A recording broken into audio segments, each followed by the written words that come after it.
So hello बच्चों, welcome to this video जिसमें हम इंपॉर्टेंट क्वेश्चन को कवर कर रहे हैं जो अपकमिंग बोर्ड्स के लिए काफी ज्यादा इंपॉर्टेंट है। तो ये क्वेश्चन हमारा पीवाईक्यू है, प्रीवियस ईयर में आ चुका है क्वेश्चन। चलो देखते हैं इसको कैसे सॉल्व करना है।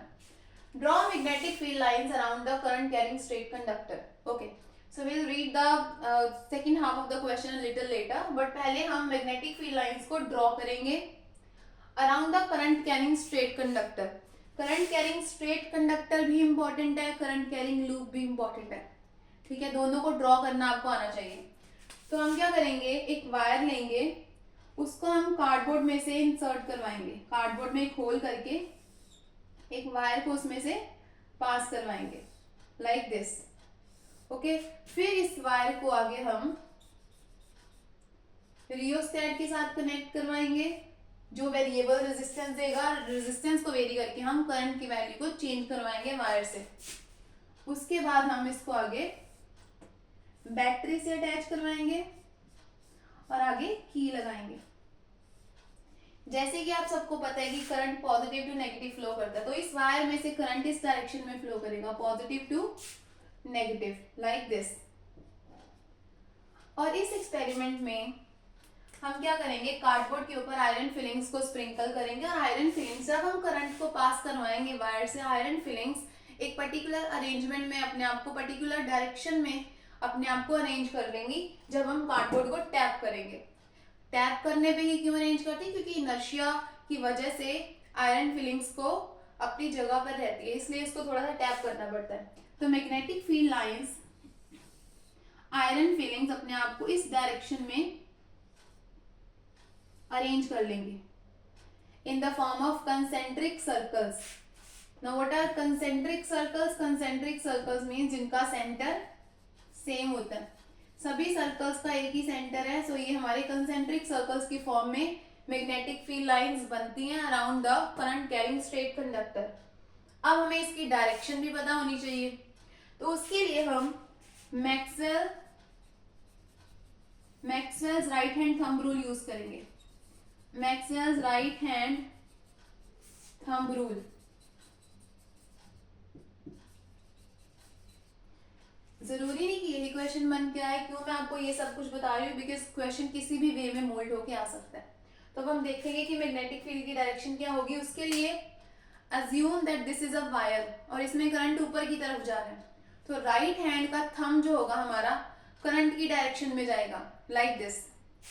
जब थंब ऊपर की तरफ जाएगा हमारी फिंगर्स ऐसे कर्ल करेंगे, कर्ल कर रही हैं, पीछे की तरफ जा रही हैं। अब क्लॉक इमेजिन करो, इसी प्लेन में क्लॉक पड़ी होती है, तो क्लॉक में तो क्लॉक की जो हमारे हैंड्स होते हैं वो तो ऐसे जाते हैं, 12 12 बजते हैं, 1 2 3, क्लॉक के हैंड्स ऐसे जाते हैं। But our fingers are curling in the opposite direction to the direction of hands of the clock। तो इसका मतलब है कि जब करंट ऊपर की तरफ जाएगा तो मैग्नेटिक फील्ड लाइंस जो होंगी वो एंटी क्लॉकवाइज डायरेक्शन शो करेंगी। Anti clockwise means reverse direction में जाएंगी, ऊपर से ऐसे नीचे फिर। तो ये हमारा क्वेश्चन हमें आ सकता है कि हाँ, अगर करंट ऊपर की तरफ जा रहा है तो magnetic field lines would be anti clockwise, और अगर करंट नीचे की तरफ जाता तो फिर करंट की डायरेक्शन, हमारी मैग्नेटिक फील्ड की डायरेक्शन क्लॉकवाइज हो जानी थी। तो ये हमने फर्स्ट पार्ट तो हमारा कर लिया, जो हमारा draw the magnetic field lines पूछा था उन्होंने। अब वो पूछ रहे हैं कि magnetic field lines, how the strength of magnetic field changes with distance from the conductor.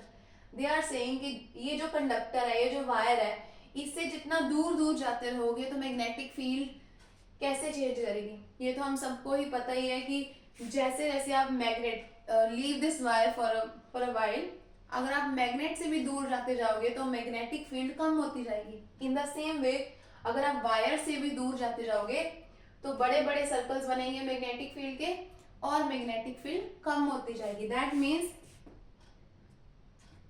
Inversely proportional to the distance. Inversely proportional का मतलब जैसे एक चीज बढ़ेगी उससे दूसरी चीज कम होगी, एक के बढ़ने से दूसरी कम होगी, डिस्टेंस बढ़ेगा मैग्नेटिक फील्ड कम होगी, इसको बोलते हैं inversely proportional. Second question they are asking how the magnetic field changes with increase in current. अब मान लो यहाँ से करंट जो था 5 एम्पियर फ्लो कर रहा था, तो मैग्नेटिक फील्ड की स्ट्रेंथ जो होगी वो एक पर्टिकुलर मान लो आप कुछ होगी। जैसे ही 5 से आप 10 एम्पियर करंट बढ़ाओगे, 10 एम्पियर करंट जब पास करेगा तो मैग्नेटिक फील्ड और ज्यादा स्ट्रांग बनेगी। 15 एम्पियर करंट पास होगा, मैग्नेटिक फील्ड और ज्यादा स्ट्रांग होगी। That means it is directly proportional to the current flowing, directly proportional to the current flowing.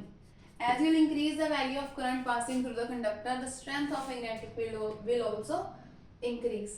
So this was the answer to this question.